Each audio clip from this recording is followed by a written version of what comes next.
Қайырлы күн, құрметті оқушылар. Ахмет Байтұрсынұлының 150 жылдық мерейтойына орай өтілетін Ахмет мұрасы, халық қазынасы атты тәрбие сағатымызды бастағалы отырмыз. Ол қазақ тіл білімі мен әдебиеттану ғылымының негізін салушы ғалым, қазақтың ақыны, түркітанушы, публицист, педагог, аудармашы, қоғам қайраткері. Ол қазақ ғылымы тарихында ұлттық әліпби жасап, жаңа емле, төте жазу, араб графикасы сынды жаңа үлгі ұсынған реформатор. Ол қазақтың 100 жылда бір туатын ірі тұлғасы Ахмет Байтұрсынұлы. Көрнекті қоғам қайраткері. Кешегі Абай, Ыбырай соған салған ағартушылық демократтық бағытта ілгері жалғастырушы ірі ғалым, көркем сөз шебері, әдебиет зерттеуші Ахмет Байтұрсынұлының туғанына 150 жыл толған мейірлі жыл. Қазақ баласына өлеңдері арқылы демеу берген Ахмет Байтұрсыновтың әр туындысы жоғарғы бағаға ие. Әсіресе 1911 жылы Орынборда жарық көрген маса өлеңдер жинағына ақынның қазақ халқының өткені, бүгіні мен ертеңі жайлы жазылған өлеңдері енген. Ызыңдап ұшқан мынау біздің маса, сапсары аяқтары ұзын маса. Өзіңе біткен түсі өзгермес дегенмен қара яки қызыл маса. Үстінде ұйықтағанның айналашып, қаққы жеп қанаттары бұзылған жан. Ұйқысын азда болса білмес пе екен, қоймастан құлағына ызыңдаса, дейді ақын маса өлеңінде.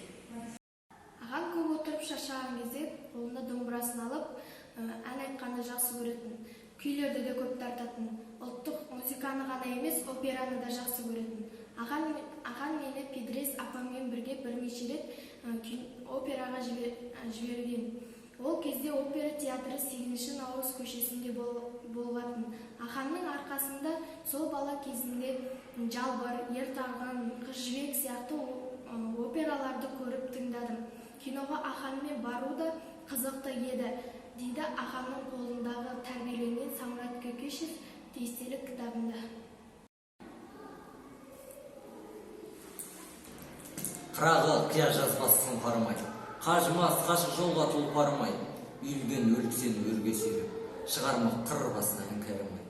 20 ғасырдың басындағы ұлт азаттық көтеріліс жетекшілерінің бірі болған Ахмет Байтұрсынұлы осы өлеңінде қоғам әділетсіздігін суреттеп, ақшаға абыройын арын сатқан адамдарды сынаған, жарқырап жақсылықтың таң атпай тұр деген өлең жолдарынан ақынның азаттықтың таңы үшін қиын қыстау кезеңді басынан өткеріп жүргенін байқалады.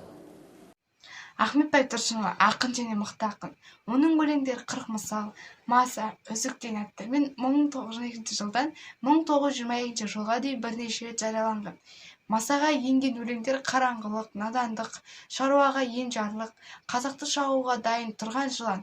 Оның иесі аяқтары ұзын, сары маса болып, ызыңдап, ұйықтап жатқан халқын оятпақшы.